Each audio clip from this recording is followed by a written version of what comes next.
A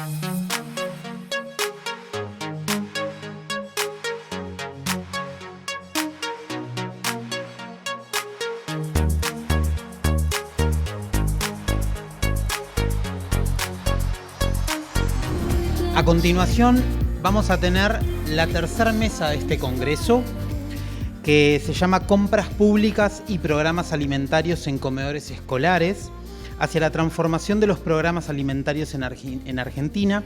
Y para eso voy a convocar como anfitriona de la mesa a María Belén Núñez, quien es licenciada en nutrición con más de 10 años de experiencia y capacitación, tanto en el ámbito público como en el ámbito privado, también en área clínica y de producción. Trabajó en la Coordinación General de Alimentación y Dietoterapia de la Subsecretaría de Atención Hospitalaria del GCBA. Es miembro fundador y co-coordinadora en el área de salud en Fundación Sanar. En la actualidad se desempeña como consultora externa de salud para Fundeps. Ahora le vamos a dar inicio a una mesa que me parece súper importante porque vamos a tratar un tema que es de vital importancia en Argentina. Hoy estamos en una situación alimentaria que es un poco compleja, ¿no? Para aquellas personas, sobre todo en estado de vulnerabilidad, aquellas personas que no tienen el privilegio, como tuvimos nosotros hace un ratito, de poder elegir lo que queremos comer, sino que no tienen otra posibilidad que comer por ahí lo que el Estado les da, ¿no? La asistencia alimentaria hoy es tan necesaria para estos grupos de poblaciones que no tienen ese privilegio. Por eso estamos en un escenario en donde tenemos una doble problemática. Por un lado, convivimos con la inseguridad alimentaria de esta comida que nos está faltando en el plato de cada día. Y por el otro lado, tenemos esta creciente cantidad de enfermedades crónicas no transmisibles, que justamente es la que se da en los quintiles más bajos de la población. Hoy en día sabemos que las personas más pobres, más vulnerables, son las que más padecen estas enfermedades crónicas. Son las personas más hipertensas, más casos de diabetes, más casos de enfermedades cardiovasculares. Por eso remarco la importancia del artículo 17 de la Ley de Promoción de la Alimentación Saludable, que es lo que nos viene a garantizar que estas personas sean protegidas, ya que establece que el Estado va a priorizar la compra de alimentos libres de sellos en todo lo que haga a nivel nacional. Y por eso, al buscar estas opciones más saludables a nivel nacional, lo que tenemos que también empezar a trabajar es cómo eso llega a todas las jurisdicciones de manera igualitaria, que no quede ninguna provincia sin tener este artículo implementado. Por eso, en este compromiso que tenemos todos en la salud, desde distintos ámbitos, desde el Estado, desde la comunidad educativa, desde las organizaciones de la sociedad civil, desde todos los presentes acá, vamos a hacer un espacio de diálogo donde vamos a escuchar a diferentes referentes que trabajan arduamente en la garantía de mejorar este acceso a la alimentación. Y por eso la voy a invitar a participar como primera disertante a Mercedes Paiva. La mesa de ella se llama Las perspectivas de las autoridades de aplicación en el proceso de implementación. Mercedes es licenciada en nutrición, es graduada en la Universidad de Buenos Aires, es magíster en diseño y gestión de políticas y programas sociales de la Facultad Latinoamericana de Ciencias Sociales, es docente en la UBA y en la USAL, es directora de políticas de seguridad alimentaria en el Ministerio de Desarrollo Social de la Nación, es vicepresidenta de la Alianza Iberoamericana de Nutrición, es expresidenta y exsecretaria adjunta de la Federación Argentina de Graduados en Nutrición y también es ex vicepresidenta de ADIM, la Asociación Argentina de Nutricionistas. Mercedes, te damos la bienvenida y damos comienzo a este espacio de diálogo tan esperado. Buenas tardes a todos, a todas, a todes. Gracias por la invitación, gracias por la presentación. Quiero destacar de lo que dijiste el arduo trabajo de los que trabajamos en políticas sociales, en la nación, en las provincias y en los municipios, ¿sí? Quiero destacar eso, ¿no? Que en cada espacio hay un montón de gente que está trabajando en pos de que la ley se cumpla, cada uno desde su lugar. Entonces tenía que hacer una declaración de conflictos de interés. No tengo conflictos de interés ni con la industria alimentaria, ni farmacéutica, ni tabacalera. Y mis ingresos son los que declaré en el currículum, es decir, mi trabajo como profesional concursada del Ministerio de Desarrollo Social y mis cargos docentes. Bien, Voy a ir antes. Entonces, el Plan Nacional de Seguridad Alimentaria se crea por ley allá en 2002-2003, entre la reglamentación y la sanción de la ley, en el marco de la crisis alimentaria del 2001. Entonces, pensemos que esta norma estaba pensada para ese momento.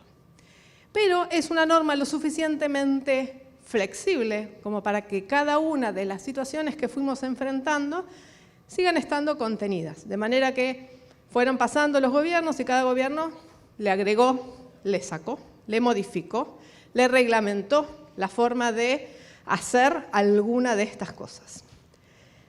Bien, entonces los componentes son, por un lado, los comedores escolares, que como decíamos más temprano, desde la descentralización de la educación pública, la primera parte hecha en la década del 70 y la segunda parte hecha en la década del 90, esta descentralización descentralizó el ministerio, las escuelas, los docentes y todos los servicios implicados. Esto, como suele suceder, lo que hizo fue incrementar las desigualdades hacia el interior de las provincias. Y el financiamiento de los comedores escolares como responsabilidad primaria es la provincial, porque desde aquel momento de la descentralización, por coparticipación, los ingresos de este y de otros programas vuelven de los ingresos nacionales a las provincias y la provincia decide que se invierte en cada cosa. Y la nación lo que hace es complementar, desde que en el 2004 se transfirió este fondo complementario para los comedores escolares del Ministerio de Educación al Ministerio de Desarrollo, lo que hace es generar un complemento que es de acuerdo a la cantidad de niños del sistema, de acuerdo al ingreso de cada provincia, los niños en situación de vulnerabilidad, bueno, tiene una variabilidad de indicadores para su aplicación.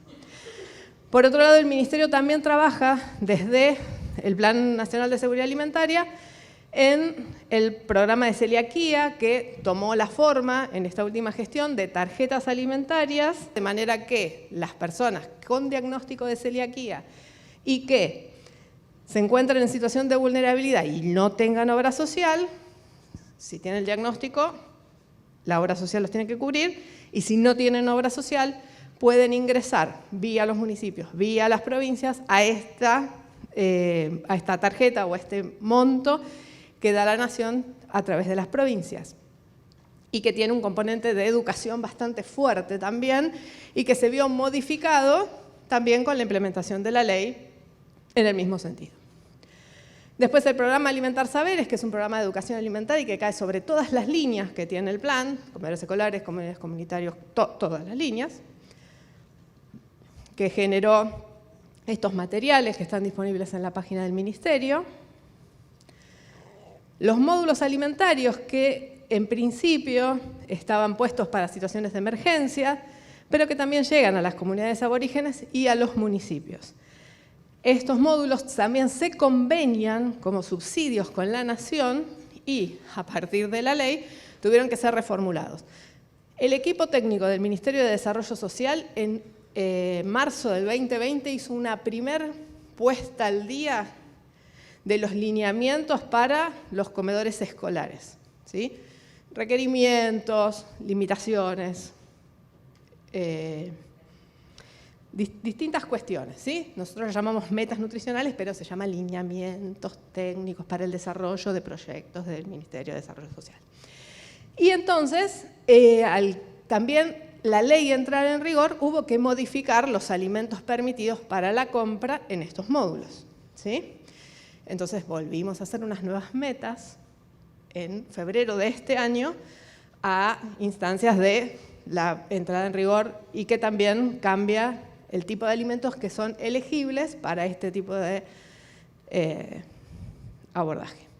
Después el programa de abordaje comunitario, que llega a los comedores comunitarios, que no es de mi dirección, y ahora tampoco es de mi secretaría, sino que es de otra, pero que es un programa histórico que funciona desde el año 90, que fue cambiando de formato, que a veces se lo conoce como PNUD, y que lo que tiene es un programa que financia comedores comunitarios, principalmente los alimentos, y además últimamente se ha generado que es el RENACOM, que es el registro de comedores escolares, y lo que permite, está registrado en se hace una preinscripción, esa preinscripción tiene que ser visitada para saber que va a existir ese comedor para conseguir financiamiento, principalmente para alimentos.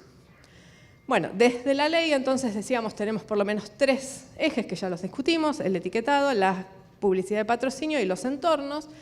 A nosotros nos toca el artículo 12, 11 y 17, principalmente las compras públicas, algunas partes de capacitación y lo que nos toca de hacer de comedores escolares.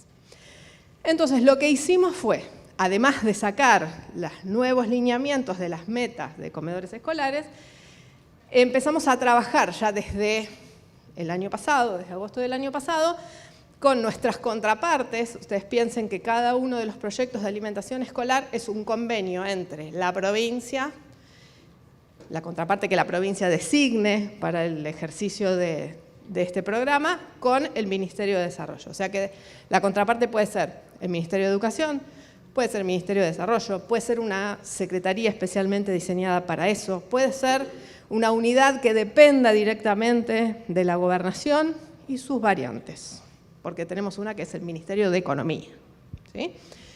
Entonces, lo que hicimos fue una encuesta a los funcionarios y equipos técnicos de las provincias para ver qué sabían de lo que tenían que hacer con los proyectos de alimentación escolar al año siguiente. Les mandamos la encuesta, les mandamos la ley y les mandamos la reglamentación, por las dudas que no lo hubieran recibido. Entonces, ¿quiénes contestaron? Como era de suponer, el 66% fueron los equipos técnicos, que son los que están más comprometidos con la ley, que son los que estuvieron ya trabajando en, bueno, en qué nos va a afectar esto. Y un porcentaje del 34% de funcionarios. Insistimos, a algunos les mandamos mensajitos directamente, contestame. Bueno. Conocimiento de la ley y su reglamentación. ¿Conoce la ley? Mandamos junto con la encuesta la ley. El 98% dijo que sí. Bien. ¿Conoce la reglamentación? El 93%, se la mandamos también, pero el 93% la conocía. Bueno, ¿qué aspectos incluidos en la ley que son considerados más relevantes en el marco de la implementación de los proyectos de servicios de alimentación escolar? Lo que hicimos fue preguntarles los aspectos de la ley, ¿sí? O sea, agarramos la ley, tiene 5 puntos, los pusimos. Y esta fue el conocimiento o la importancia que le dieron a estos aspectos. Las modificaciones que deberían implementar: incorporar el agua como única bebida ofrecida en las escuelas, reemplazar los dulces compactos en las comidas. Se ven los números desde ahí, ¿no? O sea, no hace falta que yo lea todo el detalle. Reemplazar el cacao azucarado en los desayunos, eliminar la salsa de tomate envasada, incorporar mayor cantidad de frutas y verduras, eliminar las galletitas y bizcochos, turrones, cereales con azúcar, reemplazar el yogur azucarado, no es necesario hacer modificaciones, eliminar el queso de los menús. Bien. ¿Cuál va a ser el nivel de dificultad en la compra de alimentos? Acá empezamos a separar en donde los equipos estaban viendo mayores dificultades para la implementación. Entonces, en este sentido, lo que dijeron es que para comprar alimentos iban a tener una dificultad mayoritariamente alta o mediana. Respecto a prohibir la venta de determinados alimentos en los kioscos, la percepción fue que iba a haber un 34% una dificultad muy alta, 34% alta y 13% media, ¿sí? O sea que este sería uno de los temas que parecían más difíciles. ¿Qué nivel de dificultad tiene la aceptación de los nuevos menús? ¿Sí? Y ahí vamos a ver que también tenemos alta, muy alta y media, que es el 75%. ¿Sí? Claro, cuando uno empieza a pensar, hay que sacar el cacao azucarado, hay que sacar los quesos, bueno, ¿sí? Eso era lo que traía más dificultad. Acciones que se están realizando en la provincia en el marco de la implementación. Esto fue muy bueno porque para cuando nosotros hicimos esta encuesta, había muchas provincias que ya habían estado haciendo muchas cosas para allanarse el camino de lo que iba a pasar este año 2023. Jornadas de intercambio interministeriales, acciones para la adecuación del menú escolar, adecuación de los contenidos de educación, encuentros de capacitación con el personal de los comedores, encuentros de capacitación con directivos y docentes, jornadas de educación alimentaria y nutricional, acciones articuladas con los proveedores, jornadas de educación alimentaria, planificaciones para las acciones del 2023, acciones de la mesa intersectorial, otras no están haciendo nada, 2%. Por suerte, solo 2%. Bien, entonces, lo que hicimos desde el Ministerio fue, desde diciembre del 22, hacer mesas regionales, es decir, juntábamos a todos los equipos técnicos de NEA, NOA, Centro, Cuyo, Buenos Aires, Patagonia, y les hicimos una devolución sobre esta encuesta para ver en qué lugar se encontraban ellos respecto del total de lo que habían respondido todos los equipos técnicos y todos los funcionarios. Y ahí trabajamos qué productos quedan exentos de llevar etiquetado frontal, porque esto también traía la confusión, bueno, lo que ya hablamos, ¿no? Que el azúcar no puede entrar más a las escuelas, o si puede entrar, el aceite puede entrar, no puede entrar, qué pasa con la miel, bueno, no, esos detalles que eran necesarios también aclarar, cuáles son las prohibiciones que se realizan en los envases que tengan algún sello y cómo afectan las presentaciones alimentarias financiadas por el Ministerio. Entonces, lo primero que hicimos fue aclarar que nosotros no podíamos financiar alimentos que tuvieran sellos, ¿sí? Desde Nación, específicamente el dinero que la Nación aporta a este presupuesto no puede ir a comprar alimentos que tengan sellos, ¿sí? Obviamente que esto es un espacio de trabajo, ¿sí? O sea que nosotros tenemos unos lineamientos, la provincia tiene su proyecto, hay una discusión de todo tipo, presupuestaria, técnica, que tiene que ver con la logística, con las formas de contrataciones. Hay provincias que tienen ya contratado el proveedor por 4 años, porque eso les permite asegurarse un buen precio de compra. Entonces tampoco pueden cambiar el contrato arbitrariamente de la licitación. Entonces, bueno, había que ir uno a uno viendo de qué se trataba. Bueno, ¿cómo afectan las prestaciones? Entonces, respecto a los desayunos, los no en rojo, y los sí. O sea, nuestra inclinación era, vamos por un desayuno que tenga una leche, que tenga un panificado, si puede ser de elaboración artesanal, etcétera, y una fruta, ¿sí? Ese es como el objetivo. Pero entonces no podemos más financiar el sanguchito de jamón y queso, no. Y entonces la media luna, no. Entonces la factura, no. Digo, con el financiamiento de la Nación, ¿no? Claramente después pueden pasar otras cosas, pero en este convenio estas cosas no pueden financiarse con el dinero de la Nación. Ahí estaba. Bien. ¿Cómo afectan las prestaciones? Porque, bueno, la gran mayoría se financian los desayunos, pero en algunos los almuerzos y las cenas. Entonces, el sí absoluto es a los alimentos frescos, los no a estos alimentos que ya sabemos que ya tenían dificultades desde el principio y el más discutido clarísimamente es este.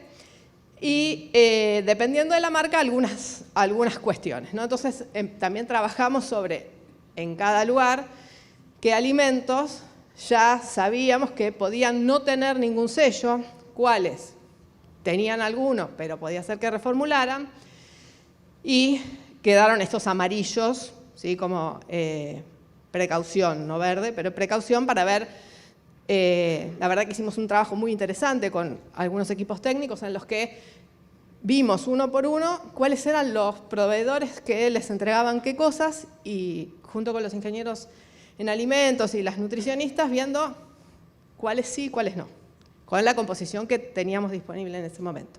Después fueron apareciendo más, pero el puré de tomate, por ejemplo, era un tema, ¿sí? En muchos casos la cosa va con salsa de tomate. Entonces, que no hubiera salsa de tomate posible era toda una dificultad. ¿Cómo afectan las prestaciones alimentarias? Entonces decíamos, por un lado, les dijimos cómo ver, en ese momento no teníamos plenamente sabido cuáles tenían sellos o no, con lo cual era, bueno, usemos la calculadora, cómo se usa, de qué manera, todo tiene que pasar por la calculadora, si tenemos dudas lo consultamos con el Ministerio de Salud, pero tratemos de que todo lo que tengamos en los menús esté pasado por la calculadora para estar seguros de que puede ingresar. Bueno, lo que les decía de la adecuación de los lineamientos, que un tema como principal fue la adecuación de la selección de alimentos, y ahí sí trabajamos también con los equipos provinciales sobre qué selección de alimentos vamos a pensar para que estén incluidos en los menús, cuánto de esto pueden ser alimentos regionales, de producción local, y el otro asunto es el límite del azúcar libre, ¿sí? Que es el otro asunto que en algunos lugares lo tenemos en el envase, en otros no lo tenemos, y cuánto podíamos generar para ver cuánto de azúcar libre podíamos tener en un desayuno, en un almuerzo, en una merienda. Y piensen que nosotros en algunas provincias financiamos también albergue. Entonces estos chicos, o sea, uno hace un cálculo para decir, bueno, si yo tengo 42 gramos promedio de azúcar por día, por ahí en un desayuno puedo tener un poquito más de lo que tendría si tuviera las 4 comidas, pero cuando tengo chicos de albergue tengo que ver que efectivamente en las 4 comidas me dé el azúcar libre. Entonces hicimos esta proyección para ver desayuno, que es lo que más se financia, almuerzo, merienda y alguna colación, y mucho trabajo en recomendar concretamente qué va en el desayuno. Porque está bien, leche con chocolate no. Leche, chocolate y factura, no. Pero entonces, ¿qué? Entonces, ¿qué? Quedó puesto en ejemplos concretos. Mucho es leche, mucho es panificado. La intención de que en las provincias en las que se pudo es una fruta por día en el desayuno, en las que no se pudo por presupuesto es 3 veces por semana fruta. Y una cosa que salvó, digamos, el asunto de que estos no pueden ingresar más, es que empezamos a sumar huevo. Yo soy fan del huevo, ya de por sí, pero además, el huevo duro en el desayuno, huevo, ¿sí? Y después aumentó el huevo. Pero bueno, cuando hicimos en marzo de la proyección estaba re bien hecho. Y para las meriendas reforzadas agregamos, porque bueno, muchas de las meriendas reforzadas tenían sanguchito de jamón y queso, agregamos otras variedades que tuvieran carne, que si tuvieran huevos o vegetales, para agregar a los desayunos. En almuerzos y cenas, digamos que la cosa fue más o menos la misma, y por ahí para destacar también el agregado de frescos, ¿sí? El asunto de que todos los almuerzos tengan 4 frutas por semana. Yo estoy hablando de algo que es una lucha para nuestro equipo técnico, que haya 4 frutas por semana. Y cuando hay 3, pasar de 3 a 4 en todo el sistema de una provincia es como un montón, ¿sí? Y hay mucha postrecito, si es de leche está bien, pero después está ese otro, gelatina de no sé qué, saborizado de no sé cuánto, bueno, esos no. Entonces, de estos proyectos escolares, digo, para la dificultad absoluta era no se va a poder, ¿sí? No se va a poder. Al día de hoy tenemos 20 proyectos en circuito y 1 en evaluación. El que está en evaluación igual tiene recuperación de fondos, así que los chicos se están comiendo, no es que no comieron hasta esta altura del año. Así que bueno, digo, se pudo. Bueno, estos son algunos ejemplos como medio concretos de cómo quedaron algún menú, ¿sí? Por ejemplo, leche con infusión, pan francés más fruta. ¿Pan solo le vamos a dar a los chicos? ¿Sí? ¿Sí? ¿Pero sin dulce? ¿Sí? ¿Sin queso? ¿Sí? ¿Sin dulce de leche? Sí. Y bueno, ¿sin pastelera? Sí. Pero nosotros tenemos una donación de factura. No. Bueno, leche con infusión, tostadas de pan integral con miel, arroz con leche, leche con infusión, pan casero y fruta, licuados de frutas, pan francés con miel. Después pasa esto, la miel, sin agregado de jarabe de maíz de alta fructosa, es cara, ¿sí? Así que también es un asunto, pero en muchos proyectos sí incluimos la miel verdadera. Mer, no te quiero interrumpir, pero queda poquitito. Ya sé. Bueno, solo para mostrar que sí se puede. Y respecto de las compras, lo que hicimos fue un relevamiento de todas las compras que hizo el Ministerio de Desarrollo Social con la limitación de que el Ministerio de Desarrollo Social hace un requerimiento desde la Dirección Nacional de Seguridad Alimentaria, luego pasa por compras y se distribuye por otra dirección, ¿sí?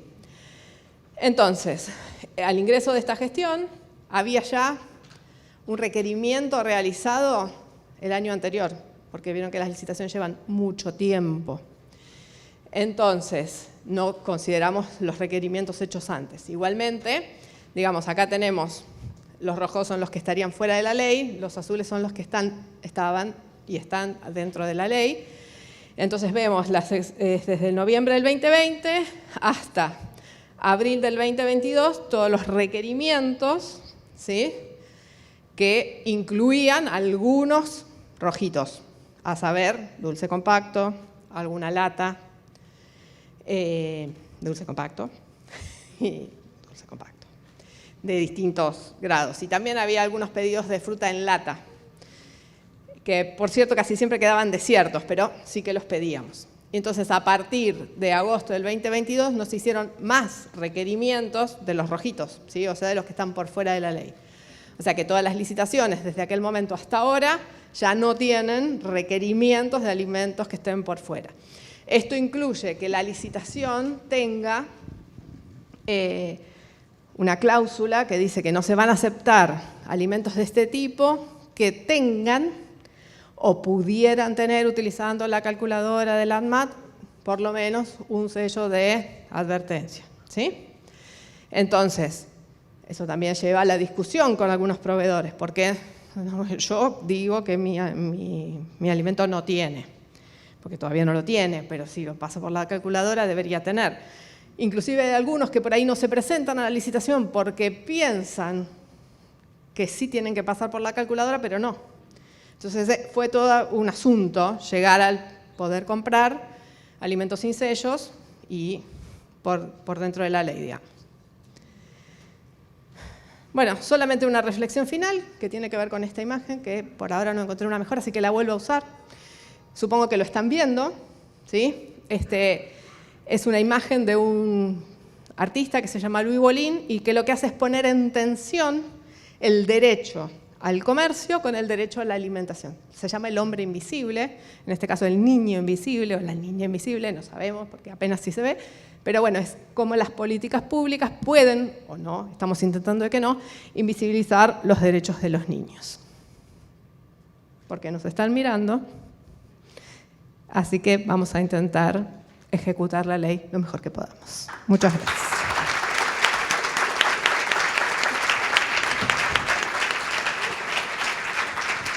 Bueno, Mercedes, impecable tu disertación, súper constructivo desde el punto de vista inicial en el que empezaron sondeando cuán sensibilizados estaban los responsables de llevar a cabo estas modificaciones, ¿no? El equipo técnico, los funcionarios, porque creo que si no está ese conocimiento también es muy difícil partir desde abajo a ver cómo se trabaja.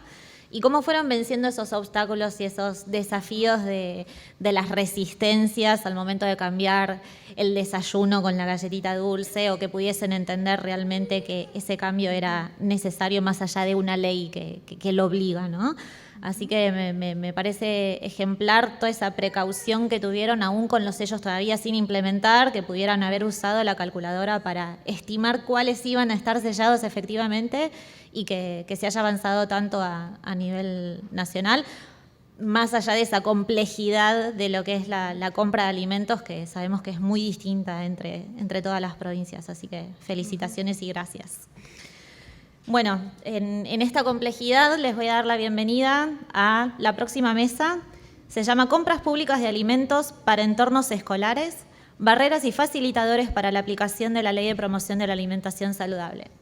Le damos la bienvenida a Ignacio y María otra vez.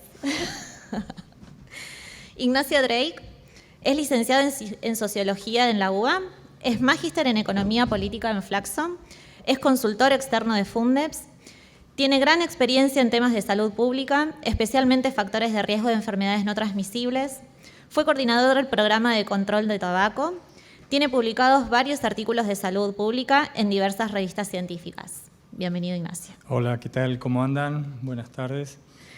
Y bueno, sí, un sociólogo y que coordinó el programa de tabaco. Déjame presentar a Mary también por las dudas para los que no estuvieron quizás a la mañana, porque sabemos que la gente entra y sale. Bueno, María Rosner es licenciada en Psicología, tiene experiencia en gestión, epidemiología y salud. Trabajó más de 10 años en el Ministerio de Salud en temas de salud adolescente y prevención de enfermedades crónicas no transmisibles, y en la actualidad se desempeña como consultoria externa de salud para Fundeps. Ahí sí, los escuchamos. Ahora sí, bueno, ¿qué tal? Bienvenidos y bienvenidas. Bueno, nosotros desde Fundeps hicimos una investigación porque justamente queríamos ver cómo se resolvía el artículo o los componentes de la ley que tienen que ver con las compras públicas y los entornos escolares. Varios de los desafíos se fueron mencionando a la mañana en términos de la diversidad que hay, en términos de formas de organizar los sistemas de gestión de compras, algo vamos a decir nosotros ahora, pero bueno, los sistemas educativos en las provincias son bien diversos y si fue complejo, por ejemplo, analizar todo el tema de la regulación para construir el mapa normativo en términos de compras públicas, es aún más complejo. Además, en un campo que no está habituado a tener vínculos o incorporar cuestiones que tengan que ver con la nutrición. Muchas de las personas con las cuales entrevistamos o son abogados, contadores, obviamente también nutricionistas, asistentes sociales, proveedores, pero que justamente son los que conocían de la ley, pero mal que mal los que tenían la firma para iniciar una licitación, para gestionar un pago, muchas veces no tienen ningún tipo de conocimiento y que de golpe, quizás sin conocer nada respecto a esta ley, bueno, se les impone una ley. Bueno, después vamos a ver que parte de las ventajas es contar con una ley que impulse y que oriente todo el tema de compras públicas.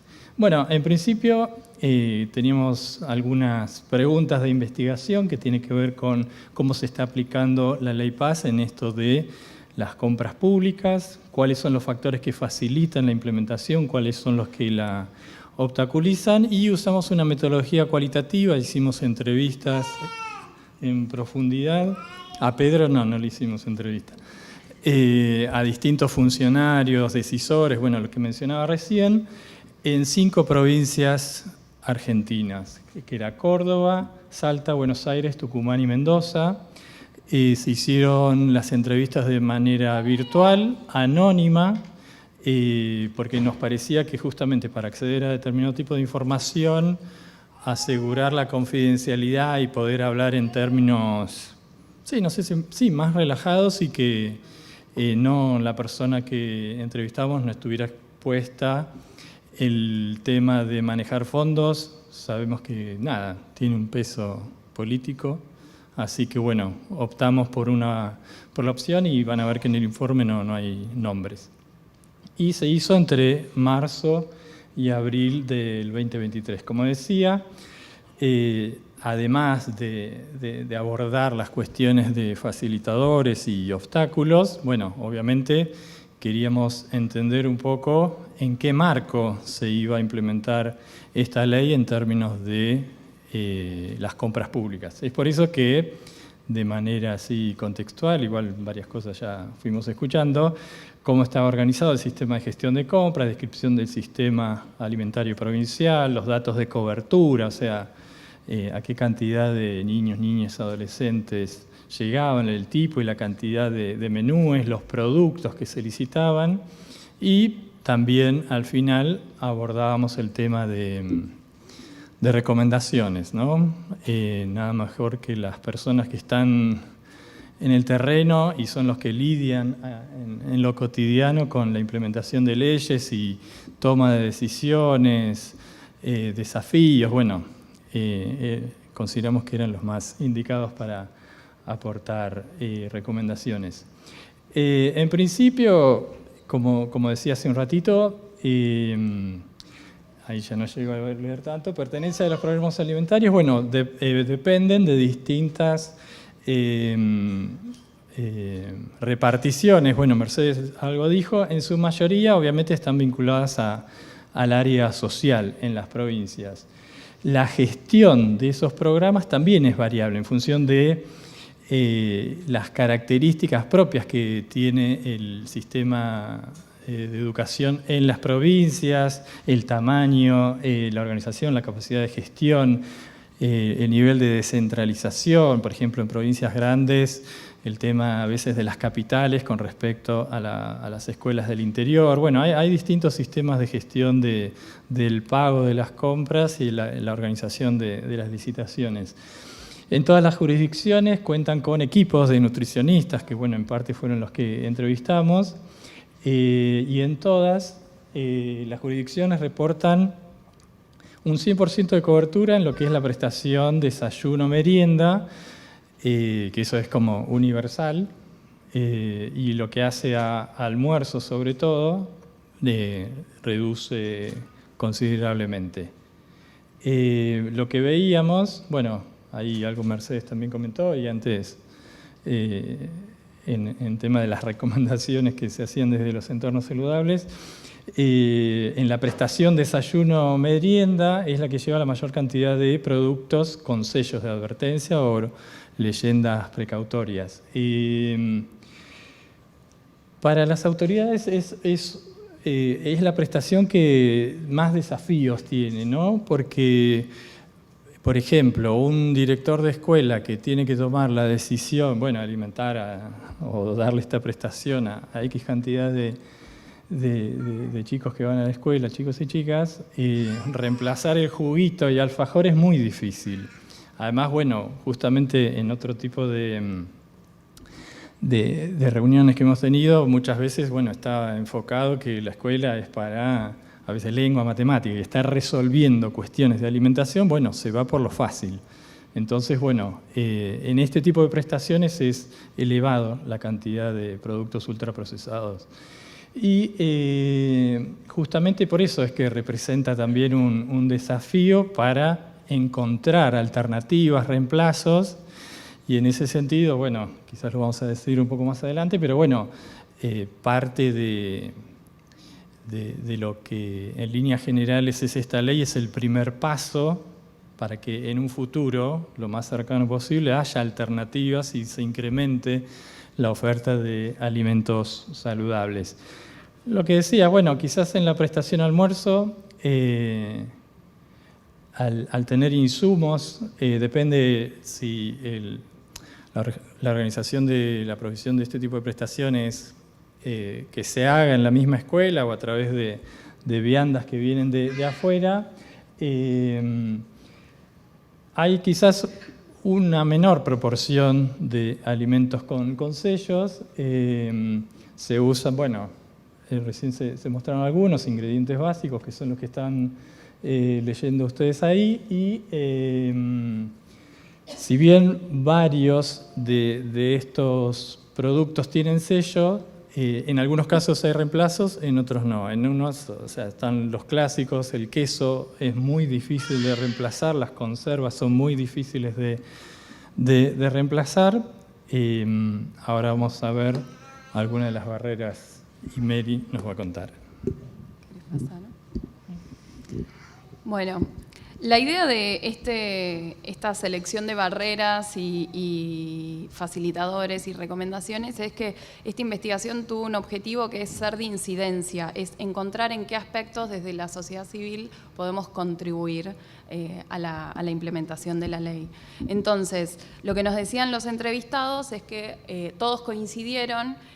Hay una principal barrera que es la infraestructura, que sería como un combo de infraestructura, costos, logística de distribución. Cuando decimos infraestructura es muy dispar, si una escuela tiene cocina, no tiene cocina, si tiene lugar de almacenamiento, si tiene instrumentos como freezers o instrumentos para poder mantener la cadena de frío. Entonces, una principal limitación es esa. ¿Que por qué está relacionado con costos y logísticas de distribución? Porque nos decían, la prestación es más, o sea, las problemáticas o las que más le cuesta modificar es merienda y desayuno, como veníamos diciendo. ¿Por qué? Porque muchas veces lo que se da en esa prestación es un turrón, un budín, una tortita, es algo que viene empaquetado y que tiene 45 días de vencimiento. Entonces, si quieren dar alimentos más frescos, el vencimiento es más corto. Eso implica que la distribución sea al menos 3 veces por semana y no una vez cada 45 días. Implica que tienen que tener los elementos necesarios para mantener la cadena de frío o para poder almacenarlos. Entonces, infraestructura, costo y logística de distribución aparecen como una principal barrera. Costo porque aumentar la frecuencia de la logística de distribución impacta en los costos, ¿sí?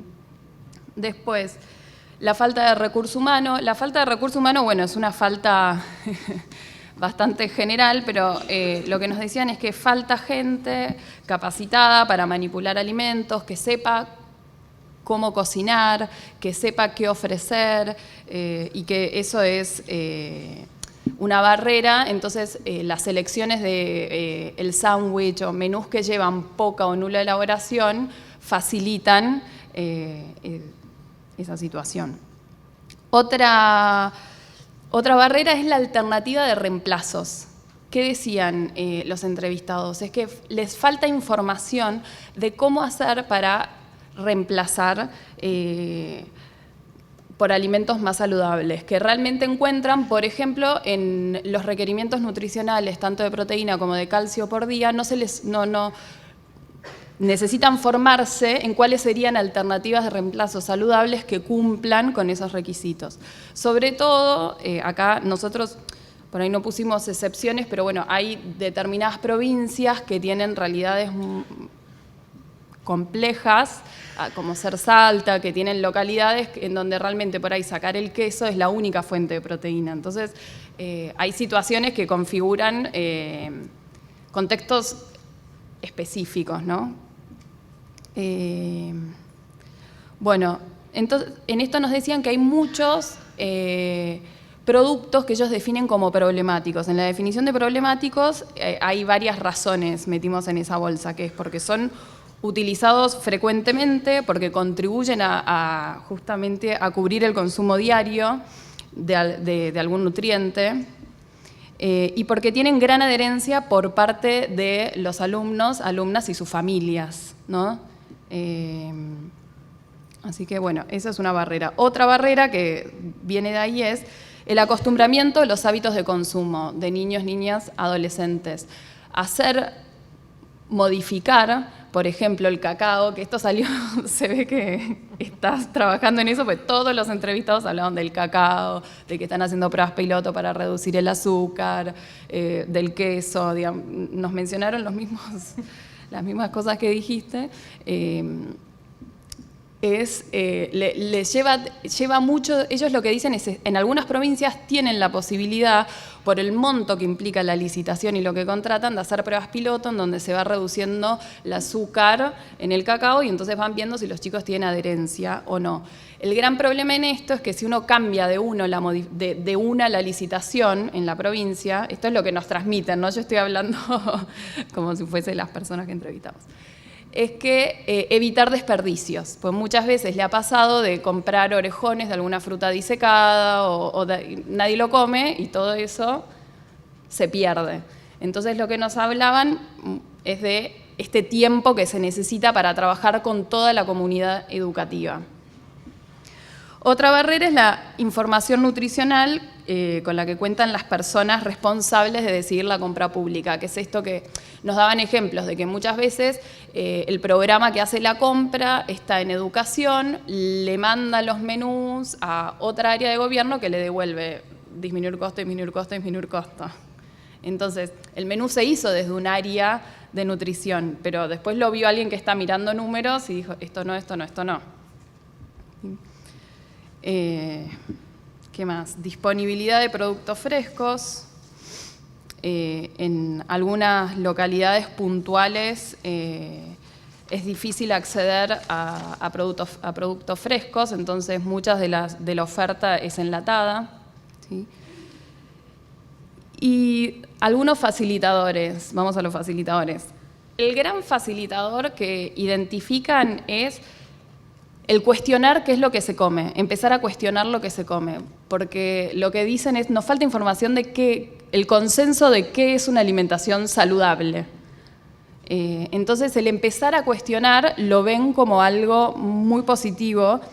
De hecho, ahí yo les puse esto que dice, la aparición de sellos de advertencia puso en cuestión lo que se está ofreciendo a los niños, niñas y adolescentes en la escuela.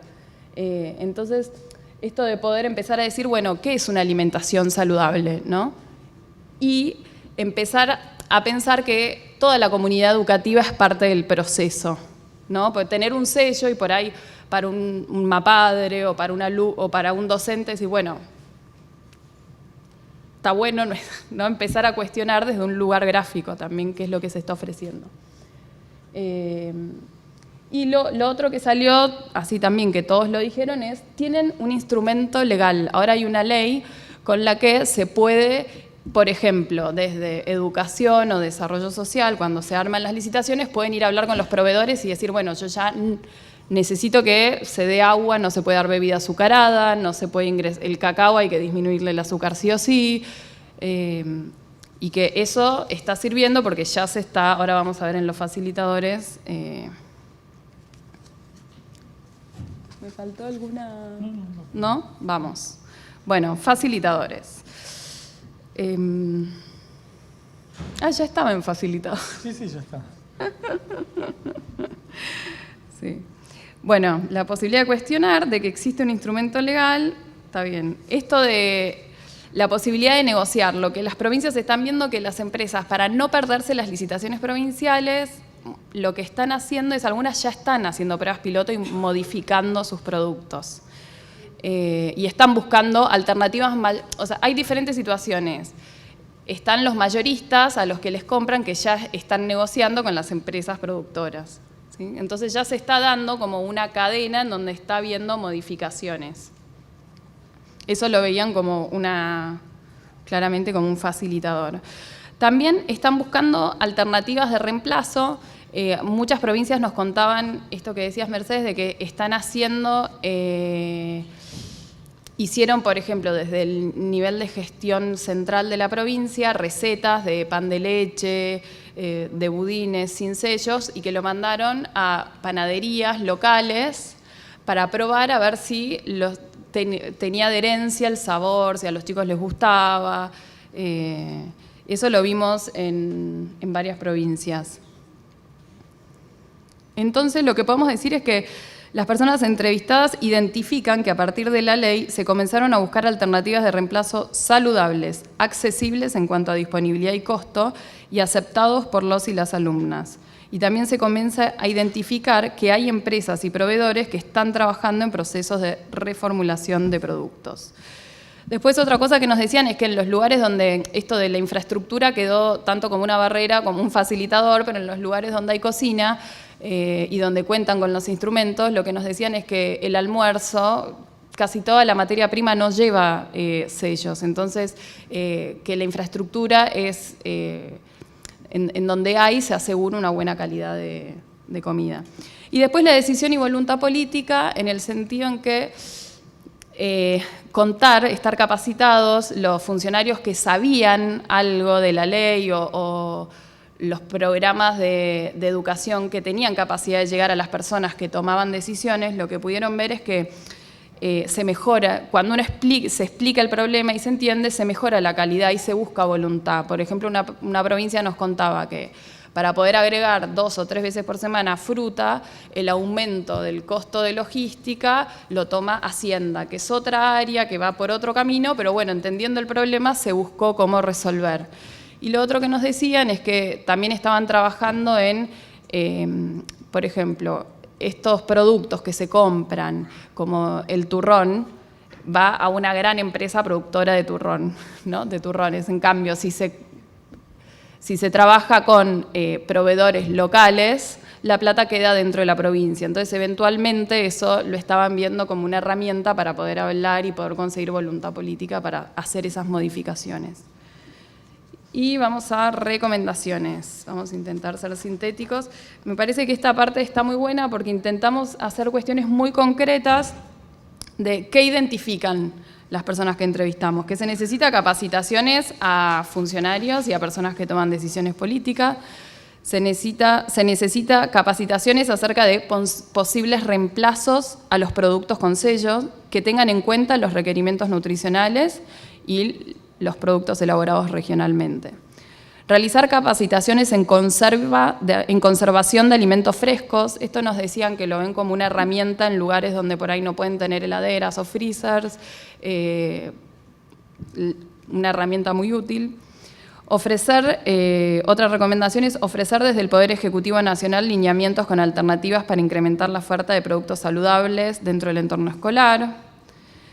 Otra es desarrollar un plan de implementación gradual para entornos escolares que contemple pruebas piloto para evaluar la adherencia y aceptación de las y las alumnas a los productos sin sello y alimentos frescos, evitando así desperdicios. Sensibilizar a personas que ocupan un rol clave en el proceso de aplicación de la ley, involucrar a todos los actores que forman parte de la comunidad educativa. Promover e incorporar un espíritu crítico respecto a lo que comemos en la población en general, porque decían que a veces en la escuela nos daban el ejemplo de la bola de fraile, que decían, uno en la escuela intenta modificar el hábito, capacita, lo explican en la materia, se ofrece la fruta y después llegan a casa y no hay nada de todo el trabajo que se hizo en la escuela. Entonces hablaban de la necesidad de incluir a toda la comunidad educativa en esto. Y promover espacios de intercambio entre provincias. Nos decían que, bueno, todas las provincias están con el mismo desafío de aplicar la ley y ya hay provincias que están teniendo iniciativas, que se van enterando y que les parece que sería una herramienta muy útil tener espacios para saber cómo se están resolviendo en diferentes localidades el mismo problema que están teniendo todos. Y después favorecer las compras de cercanía a proveedores locales. Salió como otra recomendación. Tanta voz. Y bueno, básicamente lo que dijimos es que esta ley, o lo que dijimos en el informe y que rescatamos de las entrevistas, fue que esta ley puso en la agenda pública el tema de la alimentación saludable, incluso en ámbitos que no estaban habituados a lidiar con este tipo de temas. Hubo un replanteamiento en las esferas de decisión, también un poco lo comentó Mercedes, desde Nación en cuanto a qué tipo de productos se podían comprar y bueno, también el tema de la búsqueda de alternativas. Y lo que queda, y creo que la próxima mesa también lo va a abordar, es, bueno, está bien, tenemos los productos con sellos de advertencia, cuáles tienen exceso de nutrientes críticos, bueno, hay que avanzar en los siguientes pasos que tiene que ver con mejorar la oferta o que haya alternativas para no comprar esos productos y tener una oferta más saludable. También, obviamente, en esto, y creo que estamos todos en sintonía, son cambios de hábitos complejos que llevan su tiempo y bueno, el entorno escolar, bueno, también antes escuchamos, hay distintas alternativas, pero son procesos graduales. Por eso, bueno, entre otras cosas, es fundamental involucrar y capacitar a las autoridades, como decíamos, gente que no está, quizás un abogado, un contador, pero también a toda la comunidad educativa, porque muchas veces las resistencias pueden venir o de los padres, o de docentes o auxiliares que quizás ven que se elaboran alimentos que no se consumen, como dijo recién Mary, puede haber desperdicios. Por eso, justamente como es una cosmovisión y también esta es una ley integral, y se mencionó en términos de entornos escolares, pero en la población general, esto de hacer cumplir la prohibición de publicidad, promoción y patrocinio, pues se instalan determinados tipos de productos y de consumos, y también es necesario cambiar la matriz de provisión de alimentos hacia uno más centrado en productos mínimamente procesados y también esto que mencionábamos de los circuitos de cercanía, circuitos cortos.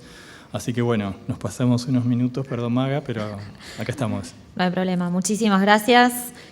La verdad muy enriquecedor todo lo que trajeron puertas adentro de las realidades de 5 de todas las provincias que tenemos.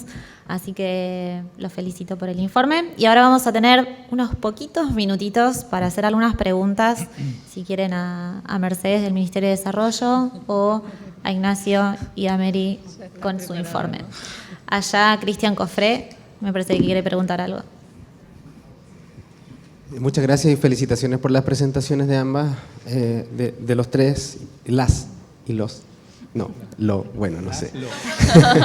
Lo que quisiera preguntar, yo soy de Chile, del Ministerio de Salud, y cuando los escucho contarnos la historia de cómo lo han estado haciendo ahora, no puedo no comparar con cómo ha sido en Chile la implementación de la regulación. Y me gustaría preguntarles en estas investigaciones si han tenido oportunidad de ver o de evaluar cuál ha sido la respuesta desde los estudiantes. Porque una de las barreras que mencionaron, y yo lo entiendo muy, bueno, y por supuesto el sociólogo y los antropólogos nos van a entender mucho más, pero las preferencias y los gustos están arraigados culturalmente, terriblemente arraigados. Entonces cuando ocurre que de un momento a otro se cambia una preparación que es tradicional, que es clásico, que se consume en la casa, los amigos, los padres, los abuelos. O sea, cuando eso ocurre y de repente se cambia por un pan solo, sin agregado, o una leche blanca sin sabor, o ya no hay de eso, hay resistencia de todas las personas y a todos los que estamos aquí, incluso con todo el conocimiento que tenemos desde la alimentación, la nutrición, lo tenemos de todas maneras, ese rechazo, porque la cultura. Entonces, ¿cómo? Bueno, y además ocurrió que en Chile los estudiantes se enojaron y se organizaron. Bueno, no fue solo por esto, fue por otras razones más también. Pero ocurrió que fueron a reclamarle a las autoridades que les cambiaron la alimentación. A eso se le sumó la baja del presupuesto, que los platos no eran los que se supone que iban a ser, que el papel aguantaba harto, que en la práctica después no resultó. Bueno, una serie de problemáticas externas. Pero entre medio de eso, había un cambio en el producto que estaban comiendo. Que antes lo comían y ahora no. Antes tenía más azúcar, ahora no. Antes tenía más grasa, ahora no. Entonces, hubo resistencia importante. ¿Han tenido posibilidades de evaluar esa respuesta por parte de los niños, que son el objeto? Claro. Sí, evidentemente hay instalados determinados consumos y cuando uno arranca en este proceso de justamente poder diversificar, o sea, hacer cumplir una ley y poder diversificar la oferta, obviamente siempre hay resistencias a todo cambio.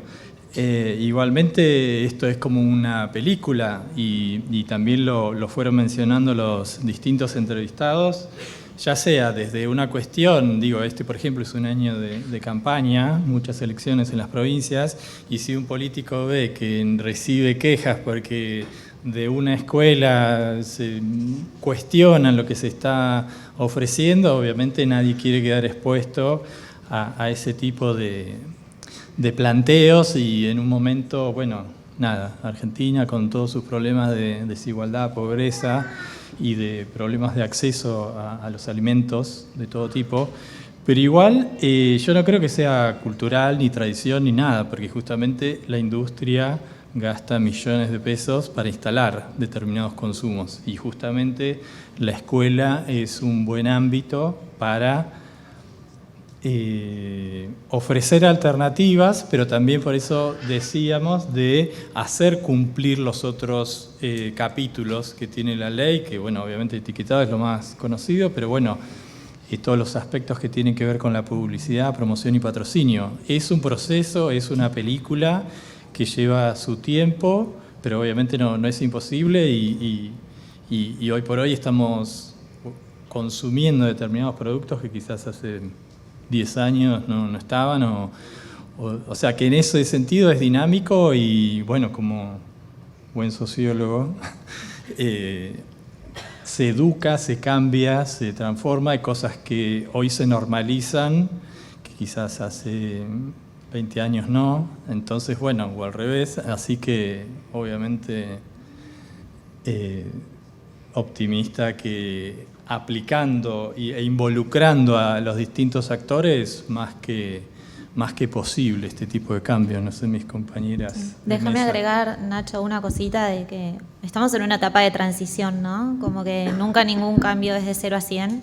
Siempre lo que se va a tratar es de tratar de acompañar desde el rol que ocupamos en la comunidad, desde cada lugar en el que estamos, en facilitar eso. Por eso la mesa de entornos escolares fue presentación de varios documentos y varias herramientas que ayuden a sugerir y a transicionar esto.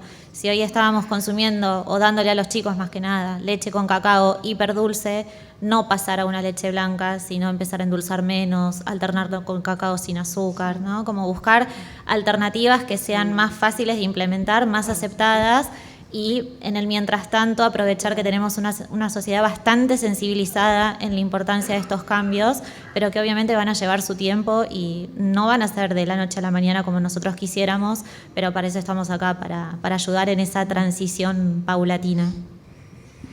Sí, bueno, por ahí en ese sentido hay una cuestión que es que la leche con cacao y azúcar. Lo que nosotros consumimos es leche, azúcar y un poquito de cacao. Digo, el producto cacao en general en la Argentina es 60% azúcar. Y no hay cacao sin azúcar. O sea, si bien hay algunos que ahora tienen menos sellos, pero sí siguen teniendo azúcar. O sea que el cacao, así como está, no es posibilidad. Y el cacao sin azúcar no se consigue, y si se consigue es carísimo. Así que no es una opción. Sí, las infusiones con leche y azúcar. Eso sí, porque nosotros podemos agregarle azúcar y paulatinamente bajar la cantidad de azúcar, que es lo que se está tratando de hacer. Pero bueno, el cacao hoy no es una opción, así como lo conocemos. También es verdad que en muchas provincias no es cacao, es mate cocido lo que va con la leche. Entonces, ahí es otro cantar, porque ya estaban acostumbrados a tomar mate cocido y solamente lo que estamos trabajando es la cantidad de azúcar que le agregamos. Pero solo a título anécdota, 3 cosas. Unas escuelas que estaban trabajando mucho el que no ingresara otra cosa que agua para tomar. Vamos a visitar la escuela, todo hermoso, se preocuparon porque estuviera todo ordenadito, ¿no? Y un nenito así sentadito en un saca del bolsillo el sobrecito de juguito con azúcar. Y en la jarra de agua perfectamente potable que había sobre la mesa, para él y sus 6 compañeritos, pone el sobrecito de azúcar, lo mezcla todo contento y lo comparte.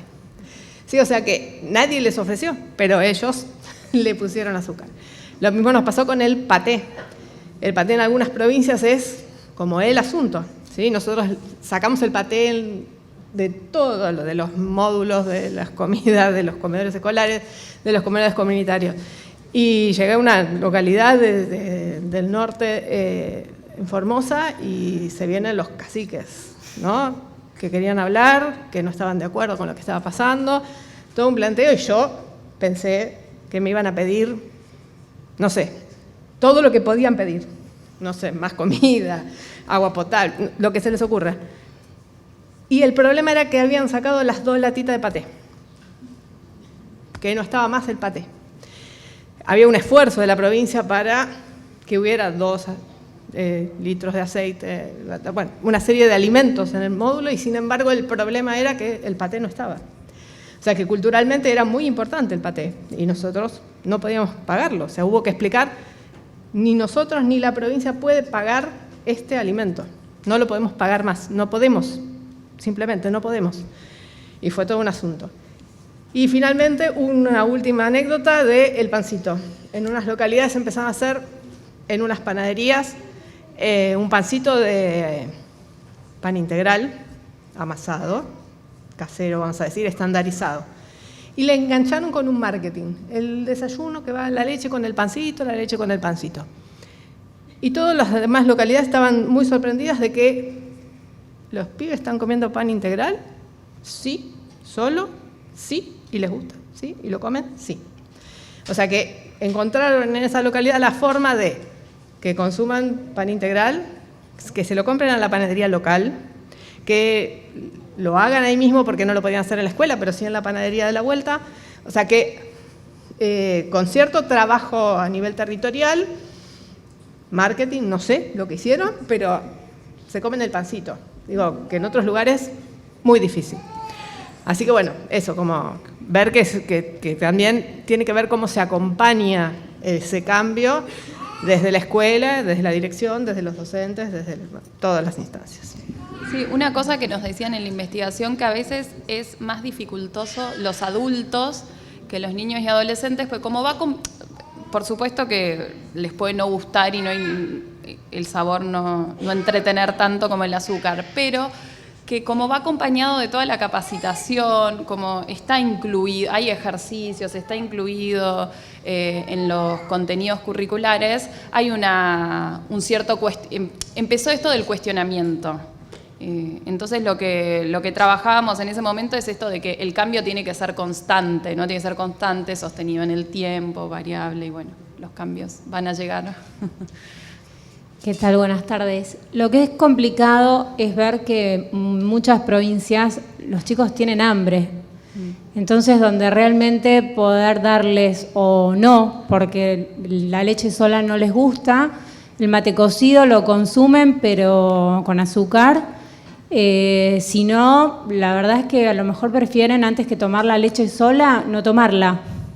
Entonces ahí es donde uno se cuestiona y dice, prefiero que consuma la leche con el chocolate, porque le estoy aportando muchos más nutrientes, ¿no? O a lo mejor alimentos que a lo mejor sí no es únicamente el pan, pero le puedo dar otros macro y micronutrientes. Para mí la aceptabilidad es algo bastante importante para los chicos, sobre todo porque no es como en el consumo masivo de acá de Buenos Aires, donde ellos tienen acceso y uno elige y a mí el sello me advierte. Ahí directamente es eso y tal vez no es nada más durante todo el día. Sí, yo creo que para estas situaciones y lo que fuimos viendo en Salta planteó puntualmente estas situaciones en localidades muy puntuales. No ponerse en situaciones totales, ¿no? Como no es que decir, tenemos la ley y ya está, ahora hay que cambiar todo y todos tienen que comer así, porque lleva un proceso. Ese chico eventualmente en algún momento puede llegar a elegir querer comer otra cosa, ¿no? Me parece que hay que respetar los procesos de implementación, que es esto que veíamos de pensar en pruebas pilotos, pensar en ir escalando, en ir escalando la implementación. Ir cambiando ¿Estamos en tiempo? Te solicitan de que ya no se entreguen sellos o, como dijo recién la licenciada, las licitaciones ya salgan con que no se pueden ingresar sellos en las escuelas.